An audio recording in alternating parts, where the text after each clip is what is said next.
Good morning, children. Welcome to our YouTube channel Academia Ambala. I am Mrs. Preetinder Shaheed.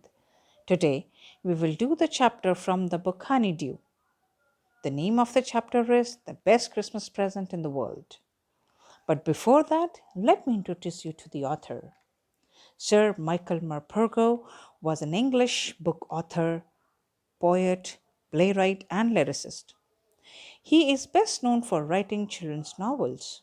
His work is noted for its magical storytelling. Morpurgo became the third children's laureate from 2003 to 2005. Now, let me tell you the story in detail. It is one of the Morpurgo story with the backdrop of the World War I. In the story, the main character describes his experiences at the war camp to his wife through a letter. The author visited a junk shop in Bridport.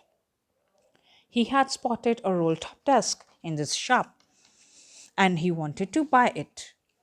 The narrator purchased a roll top desk which was in bad condition. He started its repairing on Christmas Eve and he found a letter in its drawer. He read the letter. It was from Jim McPherson to his wife Connie as written on top. After reading the letter, he found that Jim McPherson was the leader of the England army. As we can see, Jim was in a happy frame of mind as he wrote the letter. He was about to share something wonderful that had happened in the army camp. It all started on the Christmas Eve.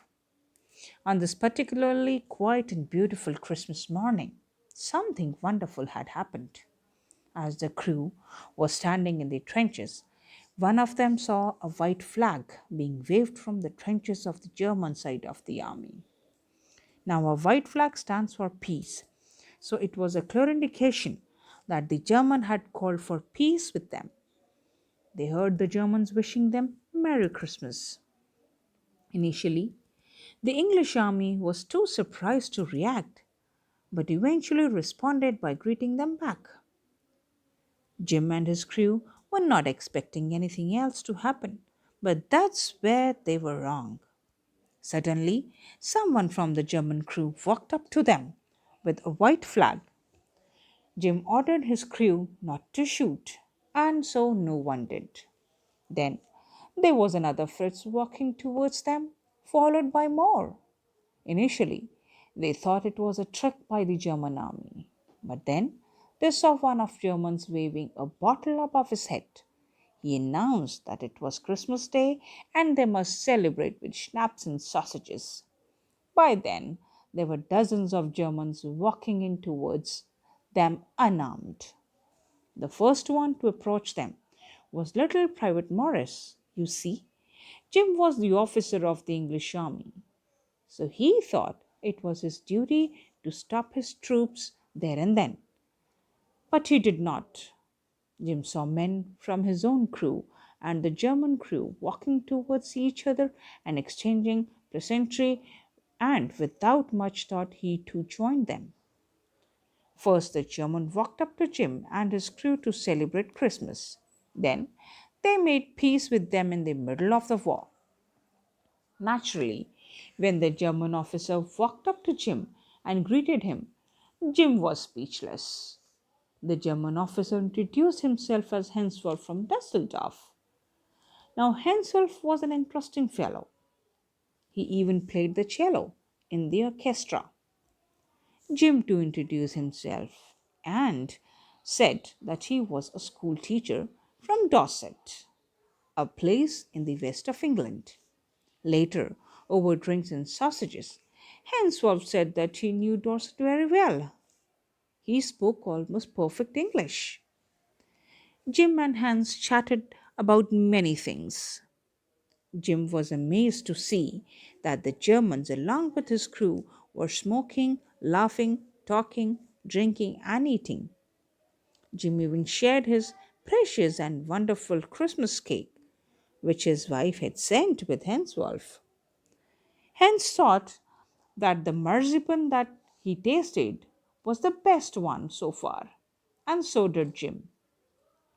Jim was astonished that he and Hans agreed about everything, although they were fighting against each other in the war. He thought that they never had a better Christmas party. While the German and English troops were busy mingling together, someone brought out a football. Then they used the greatcoats to make goalposts. Thereafter, the English and the German army played football out in the middle of no man's land. Then the hen said something unbelievably thoughtful to Jim. He said that football was the only way to resolve the war. They knew that no one would die in a football match. No children would be orphaned and no wives would become widows. Jim humorously pointed out that he would prefer cricket as the English could surely win it. Jim and Hans laughed and watched the game together. He sadly conveyed that eventually the Germans won the football match. But Hans Wolf was generous enough to say that their goal was wider than the English, which was unfair.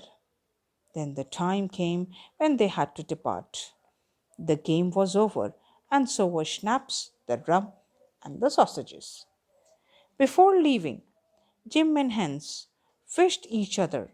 Jim told him that he would see his family soon.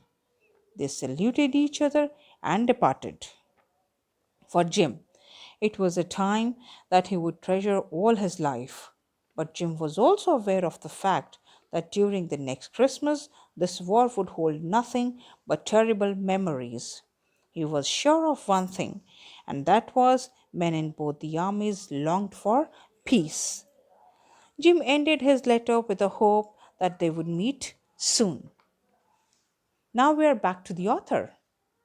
He folded the letter and slipped it into his pocket. He could not sleep all night. The next morning, the author drove into Bridport, which was few miles away. He asked a boy who had been walking with his dog where the Copper Beeches was. He arrived at house number 12 and found that it was nothing but a burnt out place, with roof gaping and the windows were held up with wooden boards.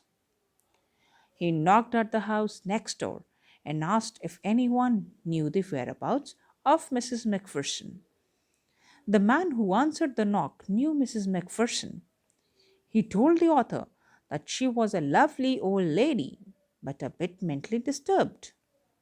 The old man pointed out that it was to be expected since the old lady was almost 101 years old.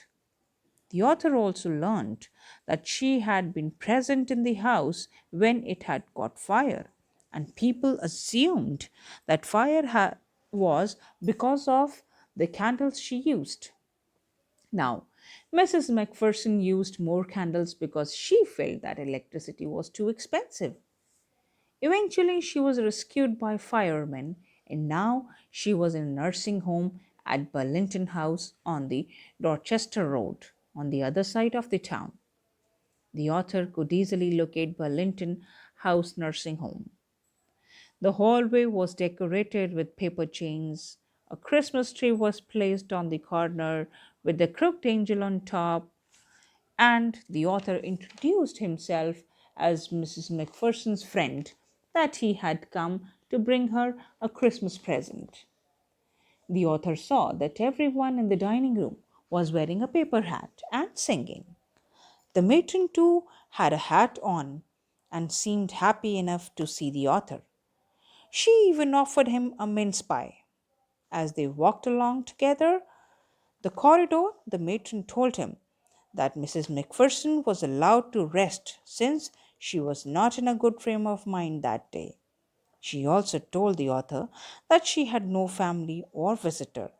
Naturally, she would be pleased to see the author visit her.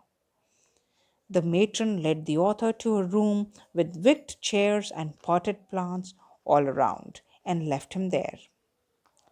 The author had arrived at the hospital to meet Jim's wife. He saw that Connie was an old lady sitting in a wheelchair. She had silver white hair pinned into a bun, and she was gazing out at the garden. The author greeted her, say Happy Christmas. He showed her the letter, and the author spoke. Connie constantly looked at him. He opened the tin box and gave it to her. Immediately, her eyes and face shone with happiness. The author told her how he got the desk and thus the letter. But Connie was oblivious to all of this. She only stroked the letter tenderly with her fingers. Suddenly, she held the author's hand, and her eyes were full of tears. She told him that he was supposed to come by Christmas, and since he was there, it was the best Christmas present in the world. Clearly, Coney thought that the author was her husband who had returned from the war. The author sat beside her as she kissed his cheeks. She said that she had read his letter every day so that she could hear his voice in her mind. This made her feel that he was still around and that she had thought that Jim was there with her. She asked him to read the letter out to her. She wanted to hear his voice once again. She even said that they would have tea together with the Christmas cake that she had baked. She even went on to tell him about the marzipan that she had made along with the cake, just as he loved. Now, what are your thoughts about after hearing the story? Isn't heartbreaking? So the army man Jim never returned home to his wife. What is perhaps even more depressing is the fact that his wife never stopped waiting for him to come back home. She could still feel him everywhere. Now that I have revealed you the big end to this beautiful story, come to the title of the story. This story revolves around the Christmas gift. The story shows us that how a war can ruin lives. A war does no good to anyone because no matter who wins, innocent lives are lost. Before the end of this session, let me leave with the thought: is war necessary? Can there be another alternative to the war? When will nations learn to talk? Before, with this thought, I shall take your leave.